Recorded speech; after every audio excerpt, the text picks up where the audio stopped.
Has anyone had any experiences with seeing a man in a top hat and a trench coat? I work at a historic site in Maryland, outside of Baltimore. It's just a shell of the building that was once a former girls' boarding school in the Victorian era. A few coworkers over the years have all described seeing this man on different occasions, the all-black top hat, coat and red eyes. I believe them but personally have not seen him. People who don't know each other over the years have told me this, and I am amazed to know so many others have seen him all over the place too. We are all in our 20s and 30s, so it's definitely not just children seeing him. One time, our maintenance guy found a piece of paper shoved into a stone wall, and when he unraveled it, it was a voodoo symbol drawn on it, and we looked it up, it was a symbol representing Baron Samedi, and so we always assumed that, but now that I am reading all of this, it sounds like that could have been a coincidental thing. Anyway, I am going to tell my coworkers about this tomorrow, and we will check out that documentary on Prime. When I was a kid and my dad would work night shifts, I would go and sleep with my mom in her room. She had one of those dressing tables with a large mirror. Some of those nights, I would wake up for no apparent reason and would see in the reflection of the mirror a man on a fancy coat and top hat staring at me at a pitch-black background on the mirror, but his image was clear as light. I would just close my eyes in terror. It happened several times at most, and it's curious because a few days ago for no reason, that memory came back. I'm in my mid-40s and this happened when I was around 4 or 5. It is also curious that later on my life when I was a teenager, I was affected by sleep paralysis. I would see the shadow people on that same mirror when I would take afternoon naps there. My parents also saw him once. Just a little before I was born, I'm 22 currently, my parents used to live in a different house, and they always said the place was haunted. Lots of creepy things happened there like things going missing, shadows under the door walking through the hallway, energy being too heavy, and them always fighting about the smallest things. My mom even says dogs would often sit outside looking at the master bedroom's window and would start to howl, real weird huh. Things continued to happen even after they moved out. One night, they were coming home from a party and they were fighting as usual. They got home and when they opened the door, they saw a strange 6-feet-tall male figure with a fedora black hat and a black trench coat standing at the top of the stairs looking down at them. They both screamed at the same time and asked each other if they've seen the same thing. The figure then proceeded to enter my parents' bedroom. My dad quickly grabbed a knife, thinking it was a thief or something and got upstairs, but when he got to the bedroom, there was no one there. No signs of robbery whatsoever. They packed their bags and got the heck out of there. They quickly managed to get a new place, but they rented the old house to one of my uncles who had just had his first daughter. My uncle said things continued to happen there. He said pans and casseroles continuously fell from the stove every time he cooked. When he was boiling water to warm up my cousin's milk, the baby bottles would often fly across the room, etc. etc. The last time he recalled seeing something, he was warming up some formula for my cousin when he saw a pair of red eyes staring at him from the backyard through a window at the kitchen. The eyes continued to look at him, but they started to move as if the owner was walking through the yard and onto the street until they disappeared. After that, nothing else ever happened. We like to think whatever it was, it left. Oh God. I had a similar experience. I was maybe 8 or 9, maybe 10, but it was when my dad was still living with my grandma. I was walking down the hallway and was looking down until I saw 2 feet. I looked up to see a man much taller than me in a top hat, and his clothes looked like a trench coat. He stared at me for a long time. He was faceless, but I stared at him, closed my eyes, and he was gone. I never had that experience again, but it freaked the heck out of me the way he looked, shadow-like, and he did look like Abraham Lincoln. I just never compared the two. I have that memory forever and it's just really scary. I never had the encounter again. But my face wasn't like scared when you first see a ghost, I was just calm. It was weird, but this is my experience. Edit. I thought the hat man was my grandpa, but it seemed very odd he was dressed for the 90s or 80s. His outfit was very old-fashioned and it was confusing, but I kept staring at him. Now that I'm older, I knew very well he wasn't my grandpa. I've seen the hat man about once a month or so for the last 15 years. When I experience sleep paralysis, he's always there. Usually standing in my bedroom doorway. If I'm sleeping on the couch, he always stands in the kitchen, staring at me from across the way. He usually has a small amount of mist sort of swirling slowly around his lower legs and feet. Long black trench coat, unbuttoned with an equally black shirt underneath. Black brimmed hat. No face, yet I can say with complete certainty that he is staring at me. Waiting to see if I move. I know if I try to run, he's faster. I try to yell out to my wife to alert her that he's there, but nothing comes out of my mouth no matter how hard I try.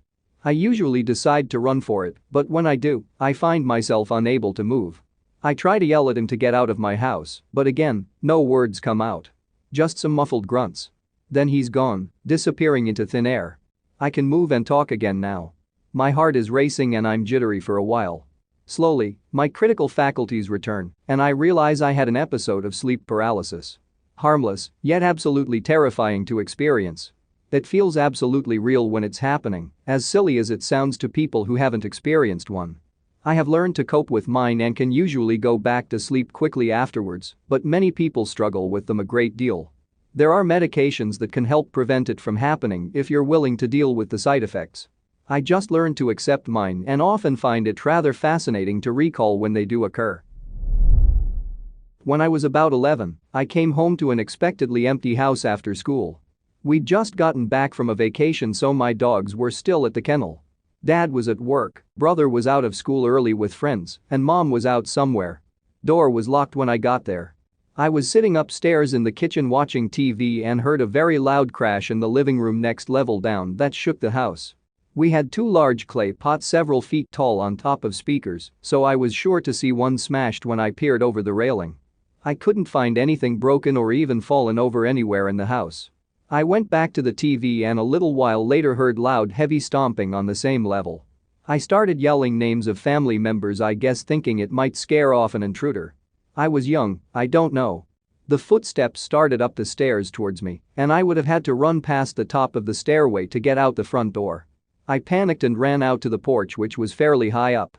There was a glass door and a window that showed into the living room, so I had a viewpoint to see whoever came up or down the stairs, but no one ever did.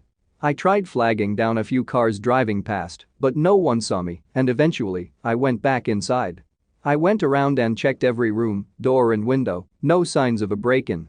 I settled into the family room one more level down from all the noise and was relaxing to the TV again when the footsteps started again.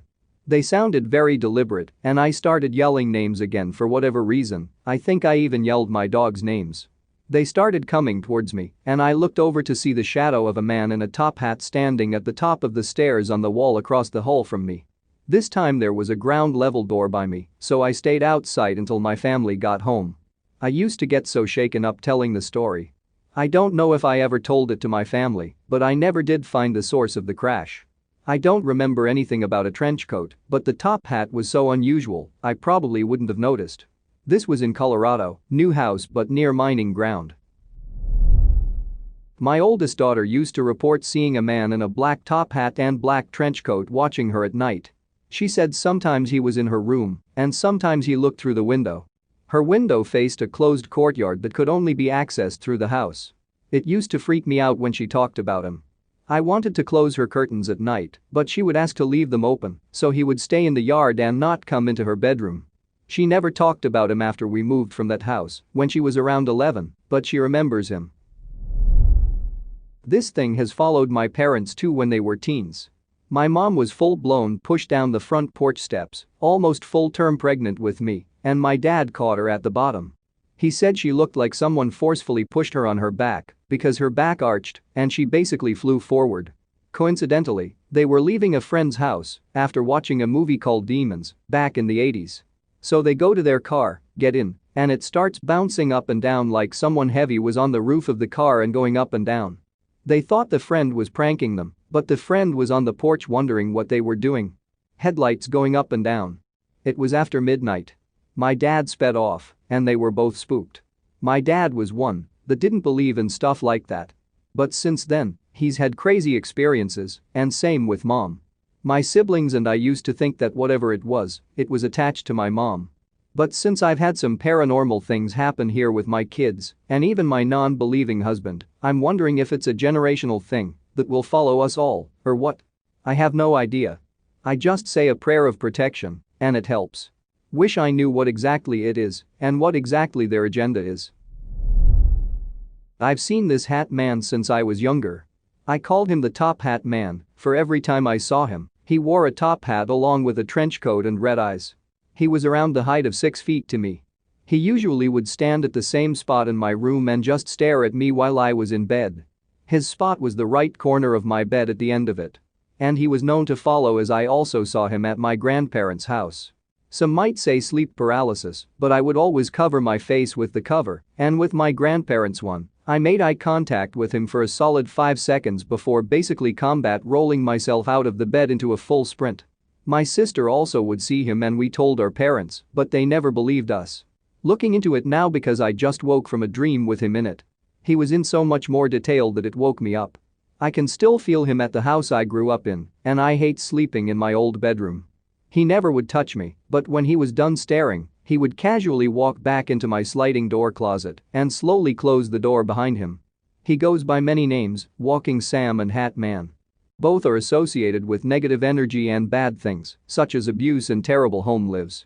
Also, Walking Sam is Native American legend and is said to try to have the individuals to commit suicide. And both are known to visit any age, including children. Both are also known to be around 6 feet in height. This reminds me of a nightmare I had for over a year. I would always see a man with a hat standing at my door. I could only see his shadow, and I would always be lying on bed or standing in the corner of my room. As soon as I saw him, I would know I was dreaming. I remember screaming in my dreams, "Wake up," and he always laughed and say something along the words of, "Maybe tonight you are not waking up," or, "This is not a dream." This nightmare lasted for over a year, and I would have it almost every single day, to the point that I didn't want to go sleep because I was terrified of seeing him. I also think it's important to mention that I wasn't a child when this nightmares started appearing. I was probably like 19-20.